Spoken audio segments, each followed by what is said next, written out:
दोस्तों, स्वागत है आप सभी का एक बार फिर से हमारे इस चैनल पर। दोस्तों, आइए वक्त की इस रफ्तार और भाग दौड़ को छोड़कर हम कुछ देर के लिए अपने अतीत में खो जाते हैं, जहां लोगों के जीवन में कोई रफ्तार, कोई भाग दौड़ नहीं थी।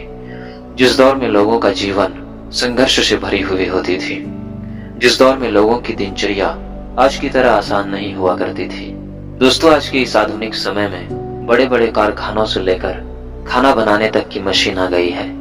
वहीं उस दौर के लोग बिना किसी साधन के हर कामों को अपने हाथों से किया करते थे। फिर भी लोगों के जीवन में कोई तनाव, कोई उलझन नहीं हुआ करती थी। साधारण और सरल तरीके से लोग एक खुशहाल और शांतिपूर्ण जीवन व्यतीत करते थे। दोस्तों, ये 1970 के एक गांव की फुटेज है। दोस्तों, आजकल तो हर जगह के किसान ट्रैक्टर से अपने खेतों की जुताई करते हैं, लेकिन भारत में प्राचीन समय से बैल किसानों का एक अभिन्न अंग रहा है। पुराने समय में खेती के लिए एकमात्र साधन सिर्फ बैलों का था। और दोस्तों, इसमें आप देख सकते हैं किस तरह से किसान धान को उसके पौधे से अलग कर रहे हैं। उस समय धान की तैयारी सिर्फ इसी तरीके से की जाती थी, या सिर्फ बैलों के द्वारा ही की जाती थी। और धान की तैयारी के बाद उसके घास को कुछ इस तरह से रखा जाता था। इसे गाय बैलों को खिलाने के लिए कुछ इस तरह से स्टोर करके रखा जाता था।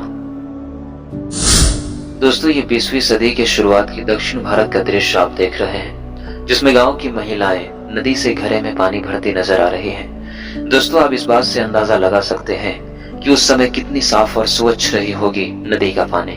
दोस्तों, भारत में प्राचीन समय में जब कुआं भी नहीं हुआ करती थी, तो नदी का ही पानी लोग इस्तेमाल किया करते थे।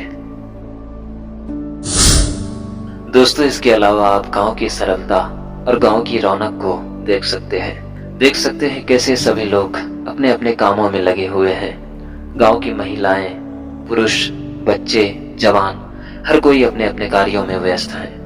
एक अलग ही रौनक भरी माहौल यहाँ पर आपको देखने को मिलेगी।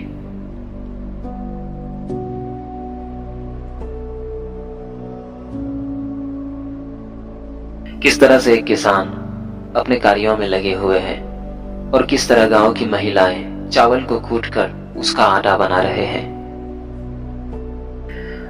और दोस्तों, देख सकते हैं किस तरह से सुबह सुबह सभी बच्चे अपने पाठशाला की तरफ अग्रसर हैं, जहां शिक्षक अपने बच्चों को शिक्षा दे रहे हैं। और पढ़ाई के बाद सभी बच्चे पाठशाला के बाहर खेलते हुए भी नजर आ रहे हैं। और देख सकते हैं किस तरह से कुम्हार अपने हाथों से मिट्टी को तराश कर उसे एक बर्तन का रूप दे रहे हैं।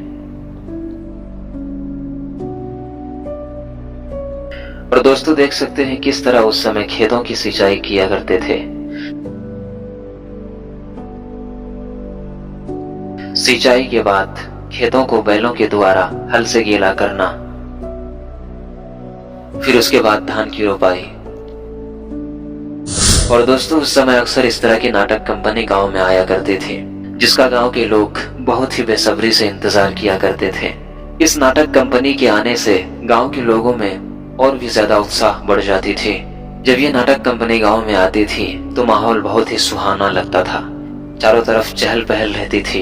रात रात भर इस नाटक कंपनी का आनंद लोग लिया करते थे।